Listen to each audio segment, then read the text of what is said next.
संत शिरोमणि आचार्य गुरुवर श्री विद्यासागर जी महाराज की जय। और हम युग प्रणेता पूज्य गुरुवर श्री प्रणम्य सागर जी महाराज की जय। ओम अरहम नमः। स्वाध्याय प्रेमी बंधुओं, आप सभी का आचार्य उमा स्वामी द्वारा विरचित गागर में सागर भरने वाले अनोखे ग्रंथ श्री तत्वार्थ सूत्र ग्रंथराज जी के स्वाध्याय में स्वागत है। इंतजार की घड़ियां समाप्त हुई। अध्याय 7 की मौखिक सूत्र पाठ परीक्षा का परिणाम घोषित किया जा रहा है। बड़े ही हर्ष का विषय है कि इस बार कुल 139 लोगों ने शुद्ध उच्चारण के साथ 100% अंक प्राप्त किए हैं। इसी श्रृंखला में अध्याय 7 के मौखिक सूत्र पाठ के विजेता इस प्रकार हैं।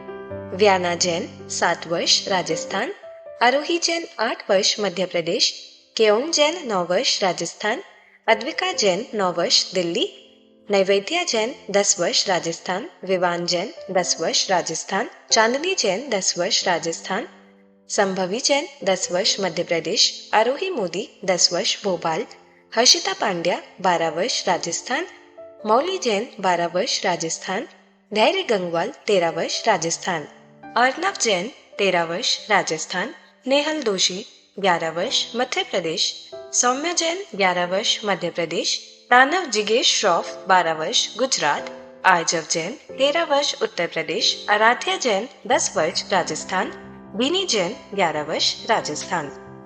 बड़ों में अंजलि मुकेश चूड़ीवाल महाराष्ट्र, स्वाति रवि किरण जैन महाराष्ट्र, सरिता जैन मध्य प्रदेश, अनीता जैन वेस्ट बंगाल, अनीता जैन उत्तर प्रदेश, संगीता जैन असम, सीमा जैन मध्य प्रदेश, ऊर्जा जैन मध्य प्रदेश, व्रति सुधा जैन मध्य प्रदेश, प्रतिभा मेघन महाराष्ट्र, दीपक बोहरा राजस्थान। सभी विजेताओं को बहुत बहुत अनुमोदना। अरहम टीम आपके मंगल भविष्य की कामना करती है। विगत 2 वर्षों में हमने तत्व विज्ञान अध्याय 1 से लेकर व्रत विज्ञान अध्याय 7 तक का सफर तय किया है और अब हम अपने अतिशय पुण्य फल से कर्म बंध विज्ञान अध्याय 8 के स्वाध्याय में कर्म बंध के बारे में जान सकेंगे। जो नए स्वाध्याय प्रेमी अब हमारे साथ जुड़ रहे हैं, वह पुराने स्वाध्याय के छूटने का विकल्प न करें। निश्चिंत भाव से स्वाध्याय करें। मुनिश्री की सरस सरल वाणी में उन्हें यह जटिल विषय भी बड़ी आसानी से समझ आएगा। स्वाध्याय प्रारंभ करने से पहले हम अध्याय 8 का सूत्र पाठन कर लेते हैं ताकि हम इन्हें कंठस्थ कर सके।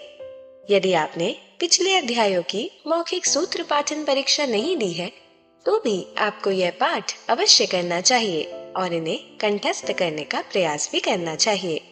मोक्ष मार्गस्य नेतारं भेत्तारं कर्म भूव्रतां ज्ञातारं विश्वतत्त्वानां वन्दे तद्गुणलब्धये। मिथ्या दर्शना विरति प्रमाद कषाय योगा बंध हेतवः सकषायत्वात् जीवः कर्मणो योग्यान पुद्गला नादत्ते स बंधः प्रकृति स्थित्यनुभव प्रदेशास्तद विधेयः आद्यो ज्ञान दर्शनावरण वेदनीय मोहनीयायुर्नाम गोत्रांतरायाः पंचनवद्व्यष्टाविंशति चतुर्द्वि चत्वारिंशत् द्विपंच भेदा यथाक्रमम् मतिश्रुतावधि मनः पर्यय केवलानां चक्षुरचक्षुरवधि केवलानां निद्रा निद्रा निद्रा प्रचला प्रचला प्रचला स्त्यान ग्रद्धयश्च स दशत वेद्य दर्शन चारित्र मोहनीया कषाय कषाय वेदनीयाख्या स्त्री द्वि नव षोडश भेदा सम्यक्तु मिथ्यात्तु तद्भयान्य कषाय कषायौ हास्य रत्यरति शोक भय जुगुप्सा स्त्री पुण्य पुंसक वेदा अनंतानुबंध्य प्रत्याख्यान प्रत्याख्यान संजुलन विकल्पाश्चैकशः क्रोधमान माया लोभा नारक्तैर्यज्ञोन्मानुषदैवानि गतिजाति शरीरांगोपांग निर्माण बंधन संघात संस्थान सहनन स्पर्श रस गंधान गंध वर्णानुपूर्व्य गुरु लघुपघात परघाता तपोद्योतोच्छ्वास विहायोगतः प्रत्येक शरीर त्रस्सुभग सुस्वर शुभ सूक्ष्म पर्याप्ति स्थिरादे यशः कीर्ति सेतराणि तीर्थकरत्वं च उच्चैर्नीचैश्च दानलाभ भोगोपभोग वीर्याणाम् आदितस्तिसृणामन्तरायस्य च 30 सागरोपम कोटिकोट्यः परा स्थितिः सप्ततिर्मोहनीयस्य 20 नाम गोत्रयोः 33 सागरोपमाण्यायुषः अपरा 12 मुहूर्ता वेदनीयस्य नाम गोत्रयोरष्टौ शेषाणा मन्तर्मुहूर्ताः विपाकोऽनुभवः स यथानाम ततश्च निर्जरा नाम प्रत्ययाः सर्वतो योग विशेषात् सूक्ष्मैक क्षेत्रावगाः स्थिताः सर्वात्म प्रदेशेष्वनन्तानन्त प्रदेशाः सद्वेद्य शुभायोर्नाम गोत्राणि पुण्यम अतोन्यत पापम इति तत्वार सूत्रे अष्टमोध्यायः। पूज्य मुनिश्री कहते हैं कि सिर्फ सूत के पाठन से ही हमारी विशुद्धि कई गुना बढ़ जाती है। तो चलिए अब हम चलते हैं कर्म बंध विज्ञान की कक्षा की ओर। मोक्षमार्गस्य नेतारं भेत्तारं कर्मभूरतां ज्ञातारं विश्वतत्त्वानां वन्दे तद्गुणलब्धये। देवादिदेव आदिम तीर्थंकर श्री ऋषभनाथ भगवान की, वर्तमान शासन नायक श्री वर्धमान महावीर भगवान की, परम पूज्य आचार्य गुरुवर श्री विद्यासागर जी महाराज जी की। यानी बंध कभी आदि रूप नहीं है, अनादि रूप है। इससे ये घटित होता है। जीव में कसायपने से सहित होने के कारण से उसमें कर्म का बंध हो रहा है, इसलिए कर्म बंध अनादि है। ये बात अलग है कि कर्म बंध पिछला टूटता रहता है, नया आता रहता है, इसलिए हम उसको शादी भी कह सकते हैं, लेकिन उसकी जो परंपरा, उसकी जो श्रृंखला, वो कभी भी टूटती नहीं है। कर्म का हमेशा आना जाना और कुछ कर्मों का आत्मा के अंदर पड़े रहना, ये अनादिकालीन व्यवस्था के साथ में चलता है। प्रति समय कर्म का बंध होता है और जितना कर्म का बंध होता है वह कर्म के बंध को समय प्रबद्ध एक संज्ञा दी जाती है शास्त्रों में, जीव कांड आदि में, कर्म कांड वगैरह में, कि जो प्रति समय हमारी आत्मा में कर्म का बंध हो रहा है उसको बोलते हैं समय प्रबद्ध। क्या बोलते हैं? हाँ, इतना समय प्रबद्ध प्रमाण हमारी आत्मा में कर्म बंध हो रहा है। और वो कितना होता है? तो वो भी अनंत रूप होता है, और उस अनंत की भी संख्या सिद्धों का अनंतवा भाग और अभव्यों से अनंत गुणा। इतना कर्म का बंध हमेशा आत्मा में होगा, और इतना ही कर्म का उदय, पिछले कर्म का उदय भी आत्मा से निकल करके उसके जो निषेक है वो झड़ जाते हैं। जो उदय रूप होकर के कर्म झड़ता है उसको निषेक बोलते हैं, उतने निषेक झड़ जाते हैं। लेकिन फिर भी आत्मा के अंदर वह कर्म जो सत्ता में पड़ा है वो 1.5 गुण हानि प्रमाण सत्ता में हमेशा पड़ा रहता है। जैसे आप कभी ये देखें कि पहले के लोग अपने घरों में भंडारा करते थे, गेहूं है, अनाज है, रखे रहते थे। और जो भी किसानी करते हैं उनके भी यहाँ पर बड़े बड़े कोठे होते हैं, तो उनमें हमेशा अनाज भरा रहता है, नया आता भी रहता है, पुराना निकलता भी रहता है, तो भी उनके कभी कोठे खाली नहीं होते हैं। समझ आ रहा है? इसी तरीके से नया जितना आ रहा है उतना ही पुराना निकल रहा है, लेकिन सत्ता में बैठा हुआ उससे भी 1.5 गुण हानि प्रमाण जो कर्म समय प्रबद्ध है वो हमेशा सत्ता में विद्यमान रहता है। उसकी अगर निर्जरा हो जाएगी तो ही सत्ता खाली होगी, अन्यथा संसार में यह प्रक्रम कर्म के आने का और कर्म के बंध का निरंतर चलता रहता है। जितना कर्म बांधा जाता है उतना कर्म निकलता रहता है, लेकिन फिर भी सत्ता में इतना पड़ा रहता है। तो इसलिए निर्जरा सत्ता की कर्म की जाती है। तो यह जो कर्म की बंध की प्रक्रिया है ये सारी की सारी घटित हो रही है इस कसाय के कारण से, सकसायत्वात्। अब वो एक शास्त्रीय संज्ञा है 1.5 गुणा हानि। अब गुण हानि एक संज्ञा है, उसको फिर कभी समझाया जाएगा। तो उसमें मतलब यह समझ के रखो कि जितना हम सत्ता में पड़ा हुआ है और जितना कर्म का उदय आ रहा है, बंध रहा है, वो तो सब ऊपर ऊपर का हो रहा है। अंदर जो सत्ता में इतना कर्म हमेशा पड़ा रहता है, उसका प्रमाण है वो 1.5 गुण हानि प्रमाण। तो इतना यह कर्म का बंध, उदय और सत्व, ये 3 जो दशाएं होती हैं इनको हमेशा ध्यान में रखना है। कौन कौन सी बंध जो कर्म का प्रतिसमय होता है उसको बोलते हैं बंध। उदय जो हमारे पूर्व कर्म का उदय प्रतिसमय चल रहा है वो कहलाता है उदय। और सत्व जो हमेशा सत्ता में पड़ा रहता है, स्टोर जिसका बना रहता है, वो कहलाता है सत्व। तो ऐसी कर्म की 3 दशाएं हैं।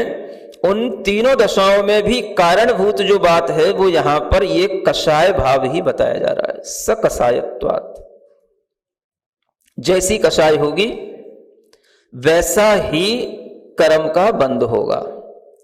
अब इस त्व से हम ये भी समझते हैं, त्व माने क्या हो गया? भाव, यानी कषाय पने का भाव, कषाय पना या कषाय का भाव। तो कषाय का भाव सबका एक जैसा तो नहीं होता। कषायत्व, कषायपना, वो कषायपना किसी में तीखा हो सकता है, तीक्ष्ण हो सकता है, तीव्र हो सकता है, और किसी में मध्यम क्वालिटी का हो सकता है, किसी में हल्के क्वालिटी का होगा। जिस तरीके का कषायपना होगा उसी तरीके का उस पर ये कर्म का रंग चढ़ेगा, उसी तरीके का कर्म का बंध होगा।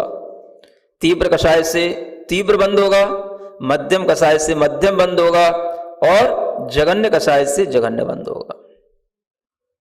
समझ में आ रहा है? इसको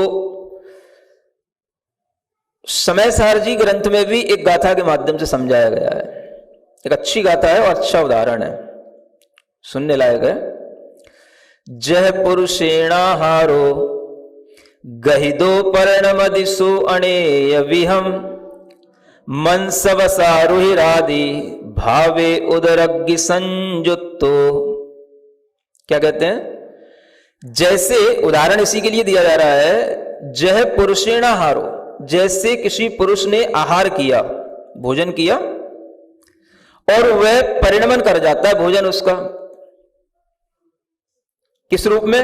मंस वसा रुधिर आदि, मांस वसा रुधिर आदि के रूप में परिणमन कर जाता है। किससे?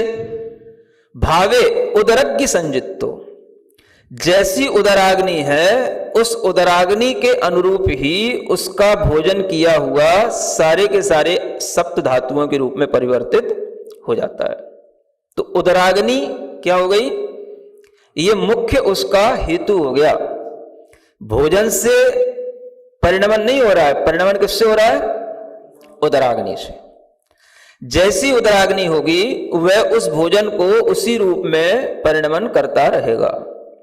तो उदराग्नि की तरह ही यहां पर कषाय भाव है। जैसी कषाय होगी वैसा ही उसके अंदर कर्म बंध होगा। सुन रहे? जैसा कषाय का भाव होगा। मंद उदराग्नि है, खा कितना ही अच्छा पौष्टिक लो, लेकिन उदराग्नि की मंदता होने के कारण से उसमें जो चीजें धातुओं के रूप में परिवर्तित होनी चाहिए वो नहीं बनती हैं। उल्टा वो रोग का भी कारण हो सकता है। और उदराग्नि तेज हो तो उसको कितना भी सूखा सूखा खिला दो वो पुष्ट रहेगा। किसके कारण से? उदराग्नि के कारण से। तो भोजन का परिणमन उदराग्नि के कारण से होता है ना? इसी तरीके से कर्म का परिणमन, कर्म अनेक रूपों में, किसके कारण से? कषाय के कारण से। जैसी कषाय होगी वैसा ही इसके अंदर अनेक प्रकार के कर्मों के रूप में, अनेक प्रकार की कर्मों की स्थिति अनुभाग आदि के रूप में इसका विभाजन हो जाता है और कर्म का बंध हो जाता है। इसलिए आचार्य कहते हैं कषाय पने से सहित जीव कर्म के योग्य हो जाता है, और जो कर्म के योग्य है वह कर्म के योग्य ही पुद्गलों को ग्रहण करता है। तो यहां पर अब हम देखें, जीव शब्द को लिया तो जीव भी इसलिए लिया कि जीव अगर देखा जाए तो संसारी जीव को ही जीव कहा जाता है। एक तरीके से देखो तो एक परिभाषा के अनुसार। कौन सी परिभाषा? आपने कहीं भी जीव की परिभाषा पढ़ी होगी, हमेशा ही लिखा मिलेगा जीवति जीविष्यति अजीजीवत इति वा जीव, यानी जो जिएगा, जीता था, जीता है, उसका नाम जीव है। समझ आ रहा है? अब वो जीता था, जीता है, जीता रहेगा, कौन सा जीव है? वो संसारी जीव है जो इस तरीके से जीता था। कैसे? जैसे पहले जीता आया है कर्मों के कारण से, अपने प्राणों के कारण से, तो जो 10 प्राण है उन प्राणों के कारण से जो जी रहा है, या 4 प्राण है उन प्राणों के कारण से जो जीता आया है, जीता है और जीता रहेगा, वो क्या है? जीव है। तो ये जीव कौन सा है? ये संसारी जीव है। जीव वस्तुतः देखा जाए तो संसारी के लिए ही ये उसकी जो व्युत्पत्ति परक जो व्याख्या बनती है वो संसारी जीव के लिए बनती है। सिद्ध जीव तो वो तो अब जीवन मुक्त हो गए, वो तो एक आत्मा के रूप में है। जीव जो वास्तव में प्राणों से जीता था, जैसा उसके प्राण रहते थे 4 प्राणों से, वो प्राणों से तो वो रहित हो गए। तो उस दिशा में अगर हम देखें तो यहां पर जीव शब्द जो है वो संसारी जीव के लिए प्रयुक्त होता है। और संसारी जीव ही कसाय से सहित होता है, संसारी जीव ही कर्म से सहित होता है। इसलिए संसारी जीव को ही कर्म का बंध होता है, मुक्त जीवों को कर्म का बंध नहीं होता है। तो जो 4 प्राणों से, कौन से 4 प्राण? हाँ, वही 4 प्राण द्रव्य संग्रह वाले इंद्रिय बल वायु आण पाणो या, है ना। इंद्रिय प्राण, बल प्राण, आयु प्राण और आन प्राण माने श्वासोच्छ्वास प्राण। इन 4 प्राणों से जो जीता था, पहले भी जीता रहा। ये 4 प्राण तो जीव के पास हमेशा रहे, कभी इनकी कमी हुई नहीं, और अब भी जी रहा है और आगे भी जब तक जीता रहेगा तभी तक के लिए यह जीव है। तो जीव शब्द से यहां पर जो इन 4 प्राणों से जी रहा है उसको जीव कहा गया है। इसलिए जो संसारी जीव है उसी में कर्म का बंध होगा, क्योंकि वही कसाय से सहित होगा। अन्यथा यहां पर अगर हम जीव शब्द से उन मुक्त जीवों को ले लिए तो फिर मुक्त जीवों के लिए भी कर्म के बंध होने का प्रसंग आ जाएगा, लेकिन वो इसलिए नहीं होता क्योंकि वो कभी कसाय पने के भाव से सहित नहीं होते। इसलिए यहां पर जीव शब्द फोकस कर रहा है केवल संसारी जीव के लिए। क्या समझ आ रहा है? जीव माने संसारी जीव। चैतन्य मात्र प्राण से जी रहा है उसको जीव क्या कहना, वो तो चैतन्य मात्र जीव है, वो तो बस, है ना। तो वह जीव ही यहां पर कर्म के योग्य पुद्गलों को ग्रहण करता है। अब देखो इतनी बड़ी व्याख्या करने की क्या जरूरत पड़ी? कर्म के योग्य पुद्गलों को। एक तो प्रश्न यहां यह उठता है कि अगर कर्म के ही योग्य, ऐसा ही हमें एक वाक्य कहना था तो हम सीधा सीधा लिख सकते थे कर्म योग्यान, एक सीधा समासांत पद बन जाता, षष्ठी समासांत पद, कर्म योग्यान। लेकिन यहां पर अलग विभक्ति रूप में तोड़ा तो उसी के लिए तोड़ा जो कारण आपको पहले दिया गया कि इस कर्म का संबंध आपको कसायपनी के साथ में जोड़ना है, पंचमी विभक्ति के साथ भी लगाना है। और कर्म के योग्य जब हम ऐसा भाव निकालेंगे तो इसी से हम षष्ठी विभक्ति जब लगाएंगे तो यहां से निकलेगा कर्म के योग्य, क्योंकि षष्ठी विभक्ति के अर्थ में संबंध बनता है काके की। तो कर्म के योग्य पुद्गलों को, तो यहां यह बताया जा रहा है कि पुद्गल तो दुनिया में बहुत सारे हैं। आज सुबह विधान पढ़ रहे थे ना, महामय नंदीश्वर विधान, उसमें जो अर्घ आए थे उन अर्घों में भी 23 प्रकार की वर्गणा जो भगवान ने बताई है उनका आपको ज्ञान दिया जा रहा था। समझ आ रहा है? वर्गणा कितनी? 23 प्रकार की। यानी पुद्गलों का जो समूह है वह वर्गणा कहलाता है, और वो वर्गणाएं अलग अलग तरीके की होती हैं। 23 प्रकार की वर्गणाएं जो भगवान के ही ज्ञान में प्रत्यक्ष होती हैं, हमारे लिए ज्ञान में नहीं दिख सकती हैं, लेकिन उन वर्गणाओं में से केवल जो कर्म के योग्य वर्गणा है उनको ग्रहण करना है। सभी 23 प्रकार की वर्गणाएं हमारे लिए काम में नहीं आएंगी। कर्म बंध के लिए, कर्म बंध के लिए जो कर्म के योग्य वर्गणाएं हैं वो ग्रहण करने में आएंगी।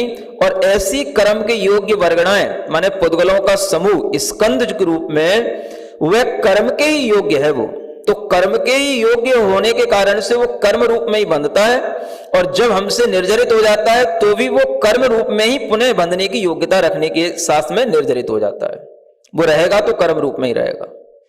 और ऐसी पुद्गल की वर्गणाएं पूरे लोक के अंदर, चाहे वो अधोलोक हो, चाहे ऊर्ध्वलोक हो, चाहे मध्यलोक हो, चाहे कोई भी उसका कॉर्नर हो लोक का, कोई भी पॉइंट हो लोक के अंदर, पूरे लोक में ये वर्गणाएं ठसाठस भरी हुई हैं।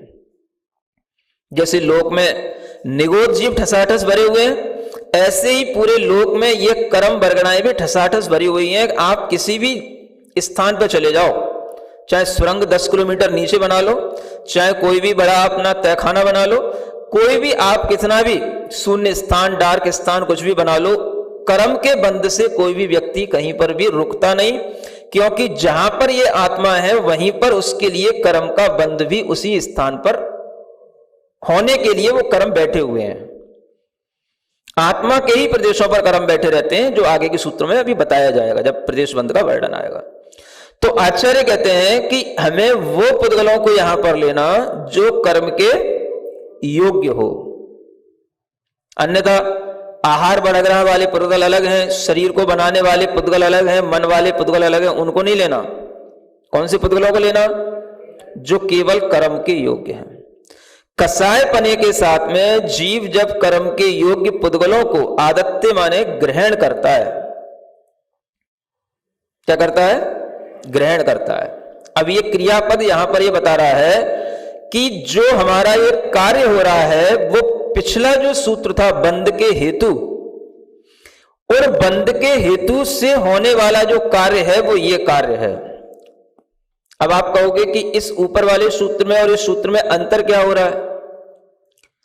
ऊपर भी यही कहा था, मिथ्या दर्शन से कर्म का बंध होता है, ये बंध के हेतु हैं। अविरति से भी, प्रमाद से भी, ये भी कर्म बंध के हेतु हैं। और यहां पर जो है केवल कसाय को फोकस किया जा रहा है। तो वहां पर मिथ्या दर्शन भी था, अविरति भी थी, प्रमाद भी था, सब था, और यहां केवल कसाय किया जा रहा है। तो समझने के लिए यह है, एक तो भाव इसमें यह है कि जो हमारे अंदर पूर्व में बंधा हुआ कर्म है, वो पूर्व में बंधा हुआ कर्म मिथ्या दर्शन, अविरति, प्रमाद इन हेतुओं से बंधा हुआ है। ये पूर्व में बंधा हुआ कर्म है। और जब भी हम कभी नया कर्म बंद करेंगे तो उसके लिए कारण होना चाहिए ये कसाय सहितपना। अन्य जो भी हेतु होंगे वो उसके लिए सामान्य हेतु कहलाएंगे। माने मिथ्या दर्शन भी पड़ा रहेगा तो मिथ्या दर्शन एक सामान्य कारण है। अगर बंध विशेष रूप से होगा, उस बंध में कितना स्थिति पड़ रही है, कितना अनुभाग पड़ रहा है, ये डिपेंड करेगा इसी कसाय के ऊपर। तो कषाय से सहित आत्मा कर्म का बंध करता है उन पूर्वोक्त हेतुओं के सन्निधान होने पर। यानी पहले के हेतु भी उसके लिए सहायक बनेंगे, लेकिन नए कर्म का बंध करने के लिए मुख्य जो कारण है, जो उसका मेन फैक्टर है, वो ये कषाय है, और बाकी वो सब सामान्य है। अथवा जो पूर्व में बंधे हुए कर्म हैं वो उस बंध के हेतु के रूप में है, और यहां जो बंध हो रहा है ये नए बंध के बारे में बताया जा रहा है। यदि भी हम इन दोनों सूत्रों में अंतर डाल सकते हैं। ओम अरहम नमः। तो चलिए आज की कक्षा की एक क्विक रिवीजन कर लेते हैं। हमने कर्म के 3 दशाओं को जाना। बंध में कर्म का प्रति समय बंध होता है, उदय में पूर्व कर्म प्रति समय उदय में आते हैं, और सत्व में कर्म किसान के कोठे में अनाज की तरह सत्ता में पड़े रहते हैं। यह 1.5 गुण हानि प्रमाण होते हैं। कर्म की सारी प्रक्रिया सकषायत्वाद यानी कषाय भाव के कारण ही घटित होती है। क्योंकि सबका कषाय भाव एक जैसा नहीं होता, जैसी कषाय होगी वैसा ही कर्म बंध होगा। तीव्र कषाय में तीव्र बंध, मध्यम में मध्यम और जघन्य में जघन्य बंध होगा। समयसाय जी की गाथा में इसे आहार और उदराग्नि के उदाहरण से समझाया है। ग्रहण किया हुआ आहार उदराग्नि के रूप में ही मांस आदि सप्त धातुओं के रूप में परिणमन करता है। मंद उदराग्नि में अच्छा पौष्टिक भोजन भी धातुओं के रूप में परिवर्तित नहीं होता, उल्टा रोग का कारण हो सकता है। वहीं तेज उदराग्नि में सूखा भोजन भी पुष्ट करता है। उदराग्नि की तरह ही यहाँ पर कषाय भाव है। कषाय के कारण से ही कर्म का परिणमन अनेक रूपों में, अनेक स्थिति, अनुभाग आदि में होता है। कषाय पने से सहित जीव कर्म के योग्य हो जाता है और कर्म के योग्य पुद्गलों को ग्रहण करता है। हमने जाना कि सूत्र में जीव शब्द कषाय और कर्म से सहित संसारी जीव के लिए आया है। वस्तुतः इसकी व्युत्पत्ति परक व्याख्या भी संसारी जीव के लिए ही बनती है, क्योंकि सिद्ध जीव तो जीवन मुक्त चैतन्य मात्र होते हैं, और जीव की परिभाषा के अनुसार जो जीता था, जीता है और जिएगा वही जीव है। यहाँ जीना वास्तव में 4 प्राण, इंद्रिय, बल, आयु और श्वासोच्छ्वास से जीने के लिए आता है। सिद्ध जीव इन प्राणों से रहित होते हैं, इसीलिए संसारी जीव को ही कर्म बंध होता है, मुक्त जीवों को नहीं, क्योंकि वही कषाय सहित है। जीव शब्द में मुक्त जीवों को लेने से उनमें भी कर्म बंध का प्रसंग आ जाएगा। जीव कर्म के योग्य पुद्गलों को ग्रहण, लेकिन आचार्य ने इसे सीधा सीधा षष्ठी समासान पद कर्म योग्यान बनाकर नहीं लिखा, बल्कि अलग विभक्ति रूप में तोड़ा, जिससे इसे पंचमी विभक्ति के साथ भी लगा सके और कर्म का संबंध कषाय पने के साथ जोड़ सके। षष्ठी विभक्ति से इसका अर्थ कर्म के योग्य निकलेगा। हमने जाना कि पुद्गलों के स्कंद रूप समूह को वर्गणा कहते हैं। भगवान ने 23 प्रकार की पुद्गल वर्गणाएं बताई हैं, जो हमारे ज्ञान में नहीं दिखती। हमें यहाँ मन, आहार, शरीर आदि वर्गणाओं को न लेकर केवल कर्म के योग्य वर्गणाओं को लेना है। यही जीव से कर्म रूप में बंधती हैं और निर्जरित होती हैं, लेकिन पुनः कर्म रूप में बंधने की योग्यता रखती हैं। ये वर्गणाएं पूरे लोक में ठसाठस भरी हुई हैं।